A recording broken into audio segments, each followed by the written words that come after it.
Daddy சாப்பிடுறது இருக்கட்டும், முதல்ல உங்களுக்கு என்ன வேணும்னு சொல்லுங்க. டாடி, நம்ம கௌதம் வீட்டுக்கு பர்த்டே ஃபங்க்ஷனுக்கு போறோம்ல. ஆமா, என் திவ்யா குட்டிக்காக போறோம். போகும்போது கௌதம்க்கு ஒரு gift வாங்கிட்டு போகணும் டாடி. இது நீ சொல்லணுமா என்ன?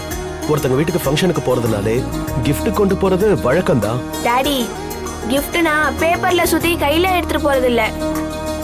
பின்ன நான் கேக்குறது சைக்கிள். என்ன சைக்கிளா? ஆமா டாடி, கௌதம்க்கு நம்ம சைக்கிள் தான் gift-ஆ வாங்கிட்டு போகணும். அதெல்லாம் பெரிய gift திவ்யா, அதை நாம வாங்கி தரக்கூடாது. அவங்க அம்மா இல்ல அவங்க வீட்டு ஆளுங்க தான் வாங்கி தரணும். இல்ல டாடி, அவங்க அம்மா கிட்ட அவன் சைக்கிள் கேட்டிருக்கான். ஆனா அவங்க இப்ப கையில காசு இல்ல, நான் வாங்கி தர முடியாதுன்னு சொல்லிட்டாங்களாம். ஆனா அவனுக்கு சைக்கிள் ஓட்டணும்னு ரொம்ப ஆசையா டாடி.